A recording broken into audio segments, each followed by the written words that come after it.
So here we are at the gravesite of David Steeves. You can read that, he's on the left here. And my full name is not really necessary, but everybody calls me Jack. And I happen to be a next door neighbor to one of the branches of Steeves family. So their oldest daughter, Leroy Steeves, she told me about this David. And here I am down in Fairfield County on a cold winter overcast day, which I guess is appropriate for this kind of thing. And this is not going to be a comprehensive kind of thing, but it's a little photo journal and video journal of the story of David Steeves. And it started actually down here with his father Harold, which you'll see there, who passed away 2 years after he did at 65, and his mother Elsie, who passed away in 92. Ruth O. Steeves, I don't see listed here in the bio, so I don't know who she is. But in any case, he was born here down in Trumbull to an upper middle class family. His dream was to become an Air Force pilot. And his family was very supportive of that, and he went to college here in Connecticut, probably one of the state colleges. I don't think he went to UConn. Attended ROTC, got into the Air Force training program, and became a pilot in the mid-50s. His story of survival when he ejected over the Sierra Nevada out in California is all over the internet, so you can Google his name and put T-33 crash, and you'll find a lot of information about it. But in a brief summary, he was on a training mission over California, ferrying a plane out to the southwest someplace. And apparently, they believe he had an explosive decompression about 33,000 feet.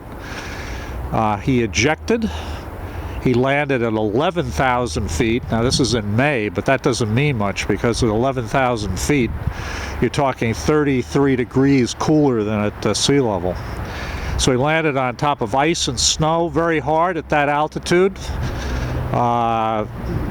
Injured both ankles. Took his parachute, used that as a blanket, so to speak, and literally crawled down the mountains until he found apparently a shack that was there that was for people, you know, doing tours and stuff. Found some food, continued on, and 54 days later, he was rescued. It's an epic rescue story. The Air Force did a survey of the area to try and find him, found nothing, and actually declared him dead.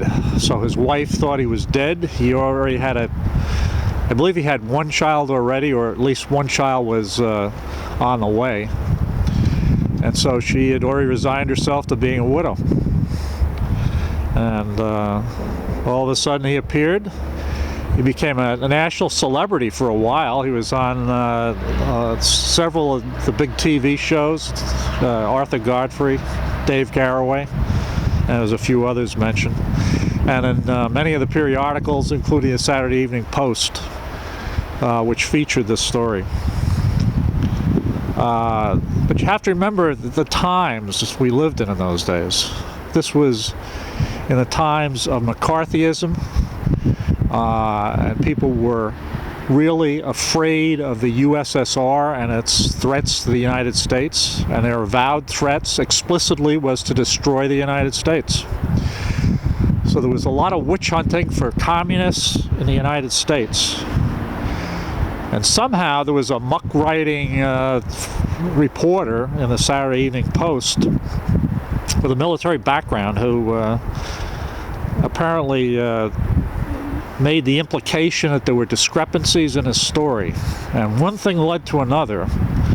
because they didn't find the T-33 jet that he was flying, that he had somehow sold this thing to the USSR, flew to Mexico to have it taken apart, and then had himself deposited back in the Sierra Nevada. And this is all conjecture. There was no, proof of any of this thing. The Air Force dismissed it pretty much, but actually, in the actual report, they did mention the possibility that this was a hoax. In any case, that particular scandal basically led to him leaving the Air Force within about a year. Explicitly, they said it was because of force reduction, but from everything I read, it was really him being embarrassed by the whole thing and losing credibility in the Air Force, and he had to leave. Subsequent to that, apparently, he stayed in aviation. He had a small company that probably bought and sold aircraft and maybe modified them. And in 1965, in Boise, Idaho, at the airport there, he was demonstrating a single-engine airplane, a Stinson Reliant, which was a rather large horsepower single-engine airplane that was used in World War II for ferrying people and materials around. And for one reason or the other, he was on a landing approach, and he aborted the landing approach while he was demonstrating it to the buyer, and impacted a large berm at the end of the runway. In the crash and fire, both he and the occupant were killed. And that was basically at 31 years of age. So it's a really tragic story of a guy who had a lot of potential. He was, from everything, the pictures I saw, he was a very good-looking guy. And I'm sure wearing an Air Force uniform, he had a lot of attention from the females. And it also has other facets